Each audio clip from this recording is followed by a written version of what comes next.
하루 1일 피해 금액만 하더라도 18억 원 이상이 된다고 합니다. 그만큼 보이스피싱이 만연하다는 거죠.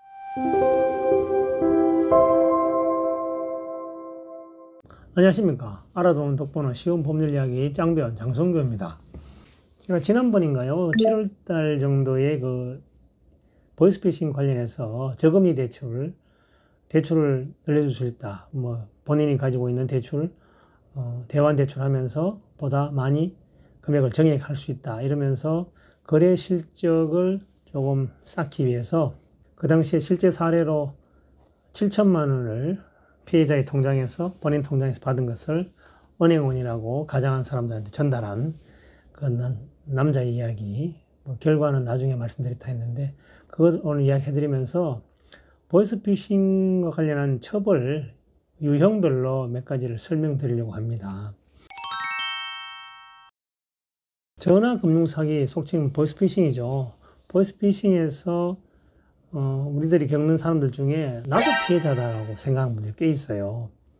왜 본인이 피해자라고 생각하시냐면 내가 대출을 받으려고 대출 진행하는 줄 알고 했는데 알고 보니까 나중에는 내 통장을 보이스피싱범들에게 빌려준 그런 꼴이 되어버린 사람들, 그런 경우에는 나는 대출 실행도 못 받고 내 통장만 이용만 됐는데 내가 왜 경찰에 가서 조사를 받아야 되냐, 이렇게 의구심을 가지는 분들이 상당히 있어요. 간혹 저를 찾아오신 분들 중에도 변호사님, 저는 대출 실행되는 줄 알고 체크카드도 빌려주고 또 비밀번호도 알려주고 그 다음에 은행원이라고 하는 사람한테 내가 돈을 찾아서 건네줬는데 제가 왜 경찰에 가서 조사를 받아야 됩니까? 이렇게 질문들을 마구마구 던지시죠.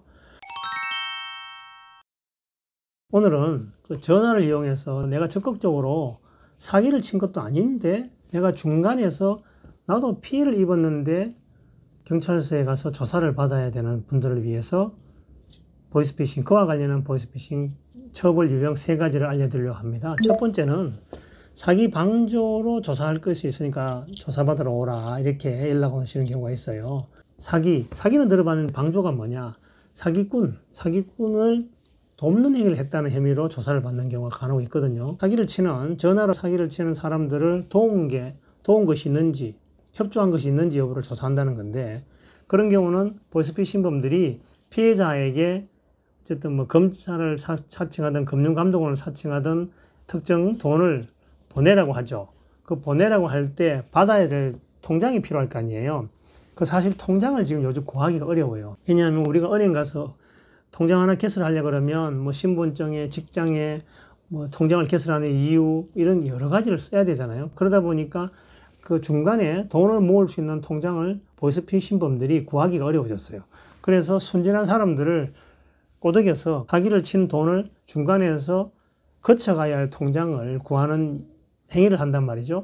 그렇게 이용당한 사람이 사기 방조로 될 가능성이 있죠. 대부분은 사기 방조의 경우에는 금액은 그렇게 크지 않아요. 보통은 금융거래 흔적이 쌓이면 대출에 용이하다는 말만 믿고 본인이 자기 통장으로 들어온 돈을 자발적으로 가서 체크카드로 현금 ATM기에서 100만 원 찾아서 그거를 전달해 주죠. 그런 경우의 사례들은 대부분은 사기꾼의 행위를 자기가 알 수 없었다, 이런 부분을 부각해서 사기꾼을 도우려는 마음도 없었고 사기인 줄 알았으면 도우려고 또 하지 않았을 것이다, 자신의 억울한 점을 설명해서 사기 방조 혐의에서 벗어날 수 있는 경우가 많습니다. 두 번째 유형은 체크카드하고 비밀번호를 요구하는 유형이 대부분이에요. 대출이 진행되는 줄 알고 계속 카톡도 하고 연락도 하고 하다 보면 사기꾼들이 뭐라고 이야기하냐면, 우리가 대출을 실행해주면 나중에 그에 대한 이자 같은 것도 우리가 받아가야 되니까 그 이자를 직접 우리가 챙겨가겠다. 그러니까 당신 은행 거래 통장하고 체크카드를 주면 우리가 그때 맞추어서 월말마다 이자를 직접 찾아가겠노라. 그렇게 하면서 꼬드깁니다.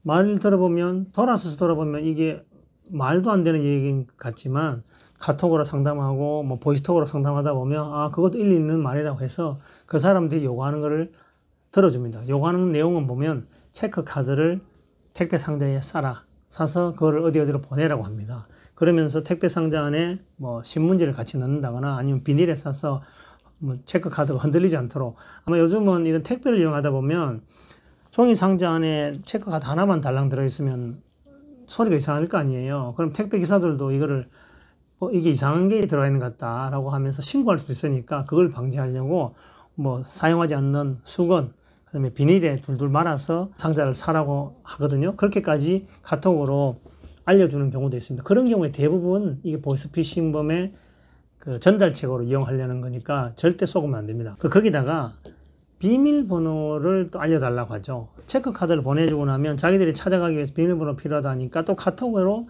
비밀번호 물으면 아무 생각 없이 평상시 같으면 남한테 비밀번호 알려주는 걸 알려주겠습니까? 안 알려주죠. 근데 카톡으로 한참 하다 보면 이것도 당연히 뭐 이자 찾아간다고 하니까 당연히 알려줘야 되는가 보다 하고 무심결에 알려줘 버리는 거예요. 그러면은 그걸 받아간 사람들이 아니죠. 나쁜 사람들은 내가 알려줬던 계좌번호로 사기를 쳐서 돈을 받죠. 그 다음에 자기들은 벌써 체크카드 받았죠. 비밀번호도 알죠. 그러면 자기들이 빼가버리는 거예요. 자기들이 이체를 시켜버리거나. 그렇게 해서 입건이 돼서 조사받는 사람들이 꽤 있습니다. 이런 경우에 이게 전자금융거래법 위반인데, 우리 전자금융거래법은 이런 이제 비밀번호라든 체크카드라든 이걸 타인에게 대여나 양도나 전달하거나 이렇게 하면 안 되게 돼 있거든요. 그걸 하면 처벌받게 돼 있어요. 예전에는 이렇게 내가 억울한 이용만 당했다는 것을 잘 설명하면 처벌받지 않는 경우도 있었는데, 대부분 판례에서 금융거래 실적이 많으면 대출이 된다는 말에 혹해서 체크카드를 넘겨주거나 비밀번호를 넘겨준 사람들에게도 그게 어쨌든 대출이 될 수 있다는 무형의 기대 이익을 가지고 체크카드나 비밀번호를 넘겨준 거니까 이게 법 위반이라는 취지로 대법원에서 판례가 나와버렸어요. 그 대법원 판례가 나온 이후부터는 대출을 받는 과정에서 거래 실적을 쌓는다는 명목으로 체크카드나 비밀번호를 넘겨준 피해자들도 전자금융거래법 위반이라고 해서 조사하고 처벌하는 경우가 많이 늘었습니다. 우리가 기억해야 할 것은 거래 실적을 높이기 위해서 필요하다 하면서 체크카드나 비밀번호를 요구한다. 그런 낌새가 딱 나타나는 순간 그거는 무조건 보이스피싱의 통장을 이용하기 위한 작업을 치고 있는 것이라 이렇게 생각하시면 됩니다. 그 다음에 세 번째, 우리가 일반인들이 피해자인데 나는 피해 입은 것 같은데 또 경찰에서 조사받아야 되는 경우가 어떤 경우가 있냐면 본인이 송금을 직접 해주는 경우입니다. 그런 분들은 체크카드를 넘겨주지도 않았고 그다음에 비밀번호도 알려주지 않았어요. 그런데 다만 거래 실적을 쌓는다 하면서 또 해외로 송금할 수 있느냐 하면서 본인이 스스로 송금을 하게 해요.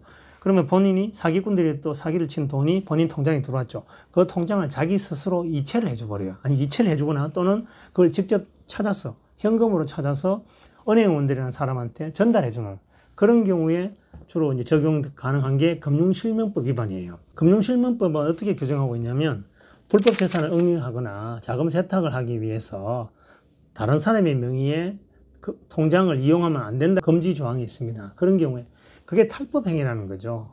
수사기관은 그걸 탈법행위로 보는 거죠. 왜 당신 통장에 있는 멀쩡한 돈을 보내주었느냐.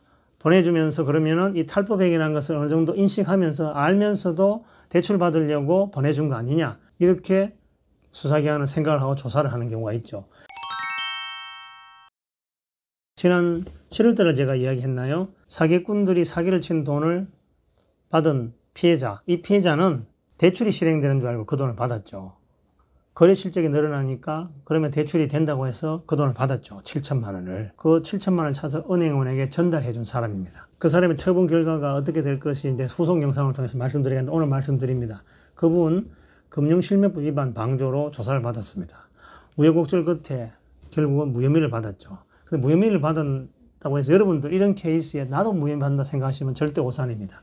그분의 경우에는 카카오톡 대화 내용, 그 다음에 통화 내용, 그 다음에 주고받았던 문자 내용 이런 걸 봤을 때 완전히 이 사람이 사기꾼들에게 속아서 했다는 게 어느 정도 객관적으로 입증이 되어버렸어요.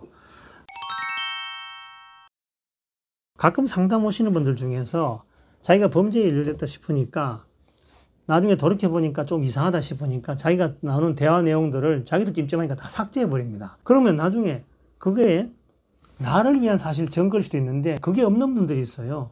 상담을 와서 변호사님 보니까 영상을 보니까 나하고 비슷한 케이스인데 저도 그 사건을 맡아주십시오라고 하는 식으로 찾아오신 분들도 있고 전화 오신 분도 있는데 정밀 상담을 해보면 왜 본인들이 삭제해버렸기 때문에 안타까운 분들이 있으니까 여기서 또 아마 팁을 드리면 본인이 좀 이상한 일에 연루됐다 싶더라도 이게 나중에 문제될 수 있겠다 싶더라도 그 당시에 있었던 증거가 될 만한 것들을 절대 손을 대거나 삭제하시면 안 돼요. 그게 나중에 나한테 유리한 증거로 사용될 수도 있는 거거든요.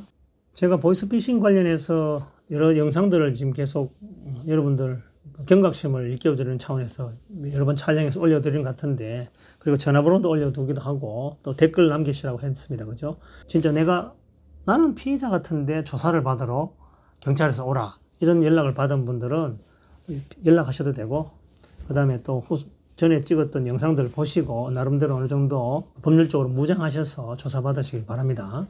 오늘은 나는 피해자인 것 같은데 왜 내가 경찰서 가서 보이스피싱 관련 사기꾼으로 비슷한 취급을 당하면서 조사를 받아야 하나요? 라고 억울해하시는 분들을 위한 영상이었습니다.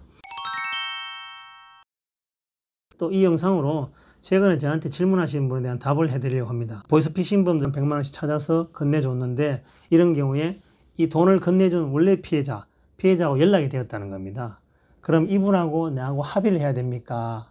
어떻습니까? 조사를 받아야 됩니까? 합의를 해야 됩니까? 라고 질문하신 분이 있어요.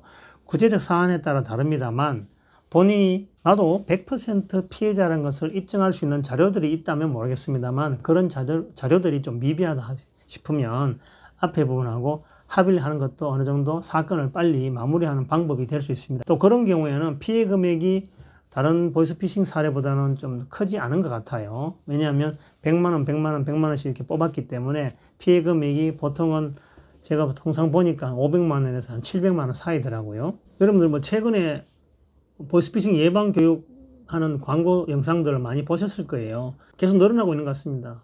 하루 1일 피해 금액만 하더라도 18억 원 이상이 된다고 합니다. 그만큼 보이스피싱이 만연하다는 거죠. 나중에 돌이켜보면 내가 왜 그 당시에 이런 엉뚱한 일에, 이런 말도 안 되는 일에 당했을까라고 하지만 그 상황에 들어가 보면 그 당시에는 보이스피싱 사기꾼들이 우리들의 통장을 이용하기 위해서 별의별 말을, 별의별 행동을 다 하고 그럴싸한 걸로 포장해냈기 때문에 속을 수밖에 없다는 것도 이해는 됩니다. 되지만 우리가 또 그런 일을 해서는 아니 된다는 처벌 조항들이 있으니까 각별히 조심할 필요가 있을 것 같습니다.